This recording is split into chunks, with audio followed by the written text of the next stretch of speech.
بسم الله الرحمن الرحيم.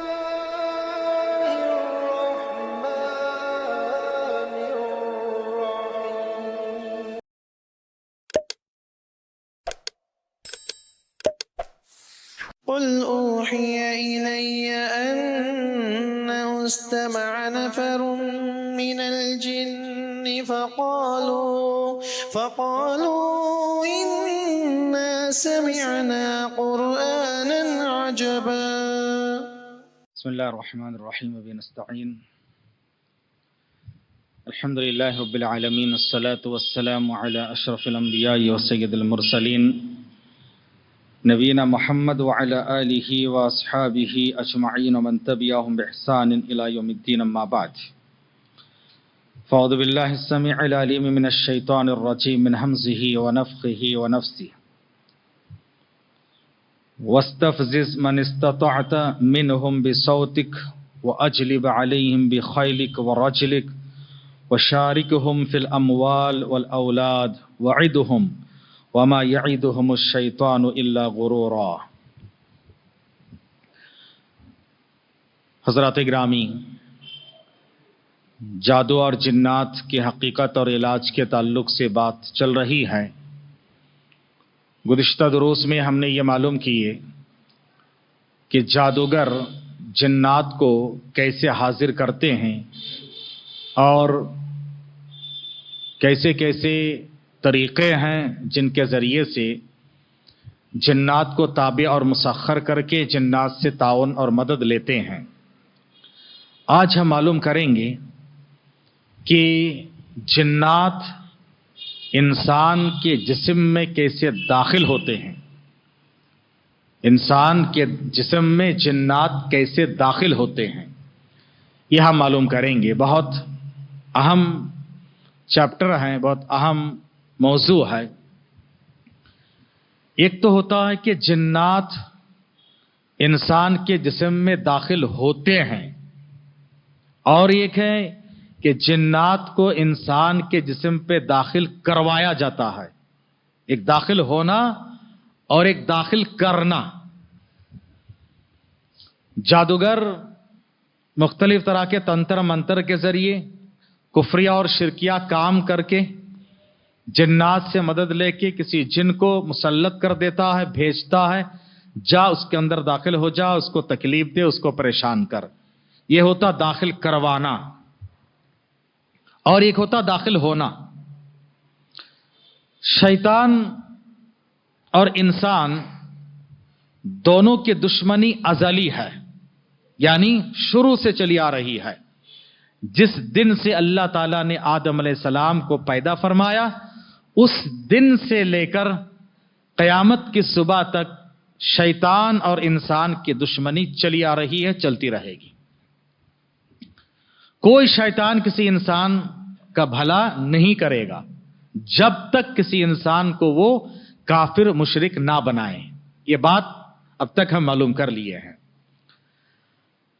اور داخل ہونے کا جو طریقے ہیں، بہت سارے طریقے احادیث میں اور قرآن میں بیان ہوئے ہیں. ان میں سے چند باتیں میں اپنی معلومات کی حد تک آپ کے سامنے رکھوں گا. یہ سارا احاطہ نہیں ہے، بس سرسری چند معلومات ہیں. انسان کی پیدائش سے لے کر مرتے دم تک شیطان کا یہ مشن ہے کہ اس کے اندر داخل ہو کے اس کو پریشان کرو، اس کو تکلیف دو.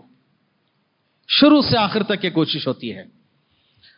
چنانچہ پیارے نبی صلی اللہ علیہ وسلم نے فرمایا، صحیح حدیث ہے، کہ بچہ جب پیدا ہوتا ہے تو شیطان اس کو کچھوکا لگاتا، اس کو چبوتا ہے، اور اس کی وجہ سے بچہ روتا ہے. بچہ روتا ہے. سوائے عیسیٰ علیہ السلام اور ان کی امی کو اللہ تعالیٰ نے، مریم علیہ السلام، ان دونوں کو اللہ تعالیٰ نے محفوظ رکھا ہے کہ شیطان ان دونوں کو پیدائش کے وقت میں چبو نہیں سکا، کچھوکا نہیں لگا سکا. یہ پیدائش سے لے کر انسان کی زندگی کے ہر موڑ پہ، ہر موڑ پہ شیطان آنے کی کوشش کرتا ہے، آتا ہے، اور اس کے بعد داخل ہونے کی کوشش کرتا ہے، شامل اور شریک ہونے کی کوشش کرتا ہے. میں نے خطبہ مسنہ کے بعد سورۃ الاسراء اس کو سورہ بنی اسرائیل بھی کہا جاتا ہے، اس کی آیت نمبر 64 یعنی 64 پڑھی ہے۔ اللہ تعالیٰ نے فرمایا، شیطان جب اللہ تعالیٰ سے چیلنج کر کے اس دنیا میں آیا کہ میں ان کو بہکاؤں گا، تو اللہ تعالیٰ نے کہا کہ جا، لیکن میرے جو نیک بندے ہیں ان پر تیرا ایک نہیں چلے گا، یاد رکھ، تو ان پر قبضہ نہیں کر سکتا، قابو نہیں کر سکتا ہے۔ البتہ تو جو راستے اپنائے گا انسان کو گمراہ کرنے کے لیے، ان کے اندر داخل ہونے کے لیے، شریک ہونے کے لیے، اللہ نے یہ بیان فرمایا، وَاسْتَفْزِزْ مَنِ اسْتَطَعْتَ مِنْهُمْ، تو انسانوں میں سے جس پر استطاعت رکھتا ہے، حاوی ہو سکتا ہے، ان میں سے جن پر حاوی ہو گیا ان کو بہکا دے، تو بہکا دے گا اگر طاقت رکھتا ہے تو انسانوں میں سے، کس کو؟ جو تیرے دام میں آ جائیں۔ کیسے کیسے بہکائے گا؟ بِصَوْتِک، اچھی آواز کے ذریعے سے۔ اہل علم نے لکھا ہے یہ شرکیہ کفریہ باتیں، آواز، گانے، میوزک اور مختلف طرح کے جو نعتیہ اور اشعار یا نظمیہ کلام جس میں شرک کفر پایا جاتا ہے، ترنم کی شکل میں گا گا کے اچھی آواز کے ذریعے سے، یہ شیطانی آواز ہے۔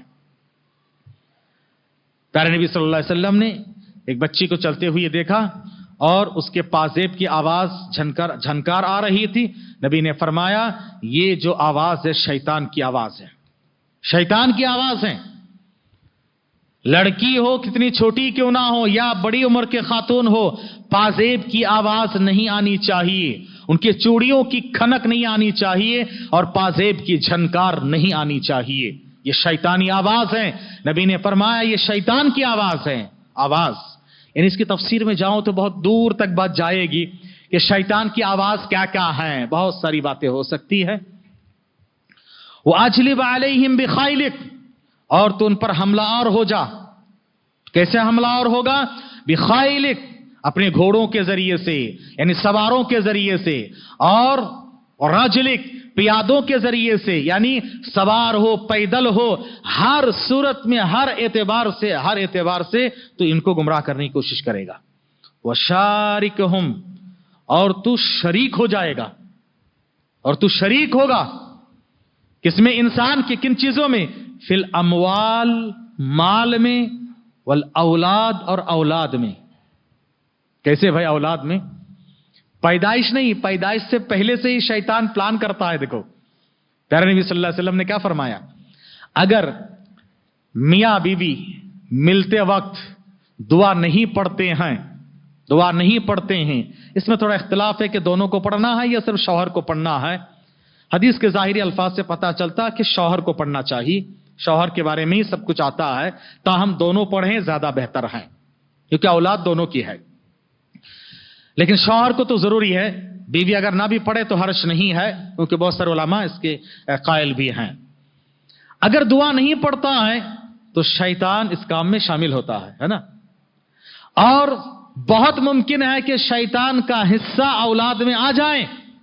وَشَارِكْهُمْ فِي الْأَمْوَالِ وَالْأَوْلَادِ، مال میں حرام طریقے سے مال کماؤ، حرص ہوس، مال کی محبت، حرام طریقے سے کمانا، جائز ناجائز کی فکر نہ کرنا، یہ مال میں شرکت۔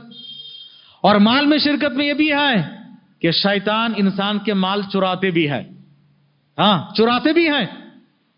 کوئی نہیں گھر میں میاں بیوی ہے، اچانک گھر سے کوئی مال کچھ غائب ہو گیا، پیسہ غائب ہو گیا، اب کیا کرتا ہے؟ شوہر بیوی پہ ڈالتا ہے تم نے چرایا، میں نے نہیں لیا۔ کون آئے گا پھر گھر میں؟ دونوں میاں بیوی کو لڑاتا ہے، اصل میں کبھی شیطان لے کے چلا جاتا ہے۔ اسی لیے غلط فہمی مت کرو، یہ بھی ممکن ہے کہ لیکن آپ پہلے احتیاط کرو۔ نبی نے فرمایا کوئی چیز رکھتے ہو، کوئی قیمتی چیز ہے تو کیا کرو؟ بسم اللہ بول کے رکھو، آیت الکرسی پڑھ کے اس پہ دم کرو، تو شیطان کا ایک نہیں چلے گا، شیطان اب چرا نہیں سکتا ہے۔ ابو ہریرہ کی وہ روایت آپ جانتے ہیں نا کہ جو صدقۃ الفطر کے مال رکھا ہوا تھا، اناج، 3 دن چرانے کے لیے آیا، پکڑ لیا، اس کے بعد شیطان نے خود کہا کہ آیت الکرسی پڑھ کے دم کرو تو میں چرا نہیں سکتا ہوں۔ شیطان نے خود کہا نا، نبی نے فرمایا جھوٹا کہیں کا، لیکن اب کی بار سچ کہا ہے۔ بہت بڑا جھوٹا ہے مگر اب کی بار اس نے سچ کہا ہے۔ اس سے یہ معلوم ہوتا ہے کہ مال میں بھی شریک ہوتا ہے۔ مال चाहे कभी किसी को उसकी हिर्स दिलाकर, मैंने इससे पहले किताब का हवाला दिया, उस किताब का एक वाकया है जिन्न और शयातीन की दुनिया। तो उस किताब में एक वाकया उन्होंने जिक्र किया कि एक जगह पर एक दरख्त था, और एक किताब लिखने वाले, मैंने ऑथर का नाम बताया, शेख अलबानी के शागिर्द हैं, शेख उमर सुलेमान अल अशकर हैं, उन्होंने किताब लिखी है। उसके बाद एक जगह पर एक दरख्त, लोग उस दरख्त की इबादत करते थे। एक मोमिन, अच्छे तकवे वाला इंसान, अच्छे सही और अकीदा वाला इंसान उठा और सोचा कि उस दरख्त को काट दूंगा। क्यों? उसकी वजह से लोग शिर्क में मुब्तला हो रहे हैं। नाराए बांस ना बजे बांसुरी, जड़ से ही खत्म कर देता हूं, जड़ को ही, बुनियाद को खत्म कर देता हूं। कुल्हाड़ी लेके निकला उस दरख्त को काट देने के लिए। शैतान रास्ते में आया इंसानी भेष में। आने के बाद कहा कि दरख्त को क्यों काटोगे, लोग शिर्क कर रहे हैं, इसलिए जड़ को खत्म करना चाहता हूं, मत काटो।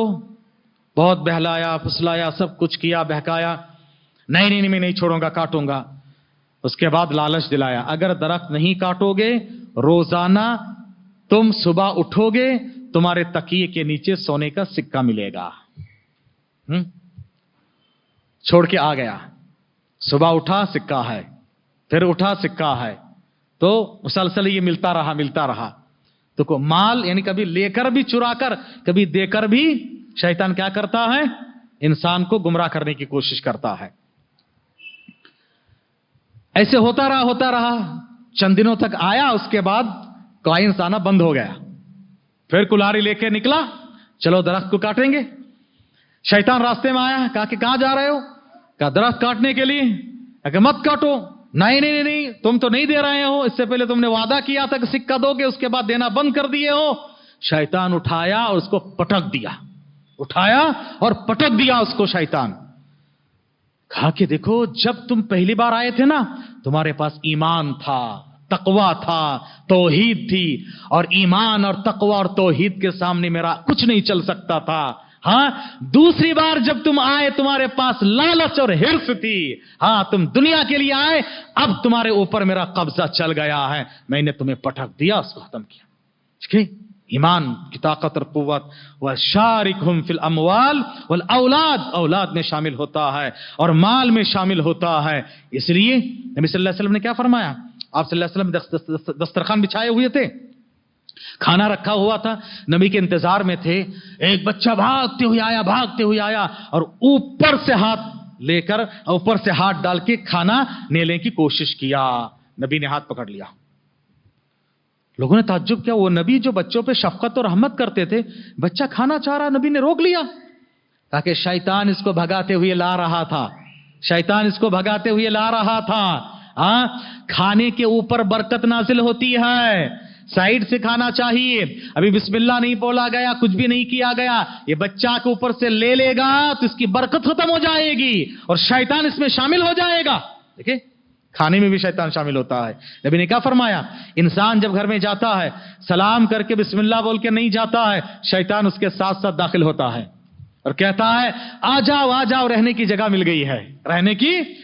गई, सबको बुला लेता है। घर में जिन्नात का बसेरा हो रहा है, घर में जाते वक्त सलाम करके गए, शर्म आती, कहते अरे अपने घर में दाखिल होती, शर्म क्यों? सलाम करके जाओगे, अल्लाह के हिफ्ज़ अमान में आ जाओगे। सलाम करके नहीं जाओगे अंदर, घर के अंदर, तो याद रखो शैतान तुम्हारे साथ दाखिल हो जाएगा।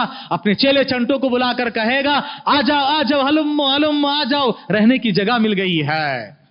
फिर खाते वक्त दस्तरखान बिछा, तुमने बिस्मिल्लाह नहीं पढ़ा, शैतान खाने में भी शामिल होता है और कहता आओ भाई, रहने की जगह मिल गई, खाने को खाना भी मिल गया, आ जाओ, बसेरा कर लेता है घर को।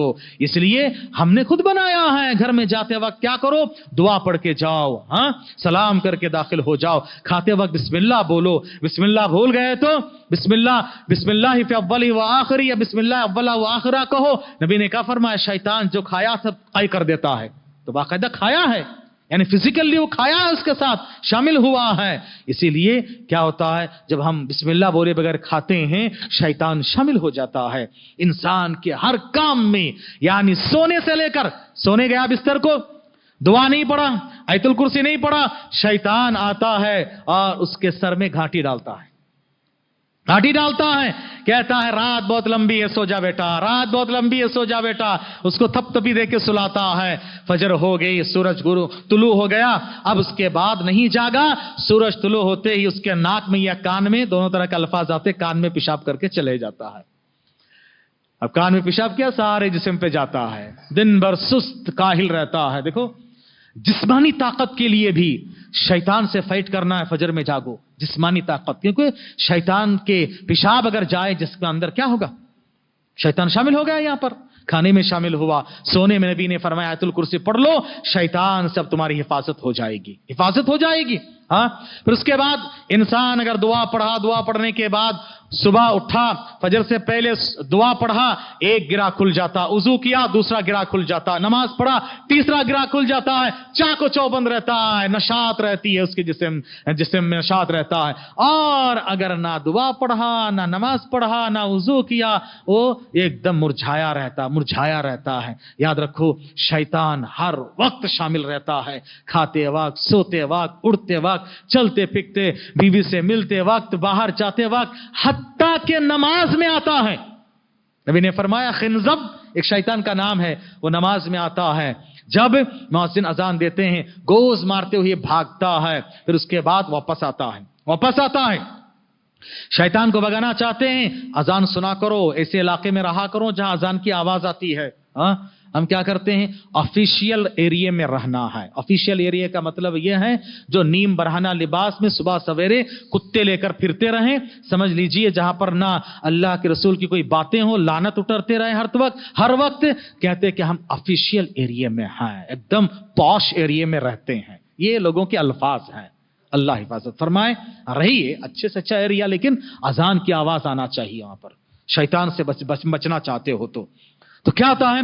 फिर शैतान वापस आता है। आदमी जब सजदे में जाता है, उससे पिछली शर्मगाह में फूंक मारता है, तूने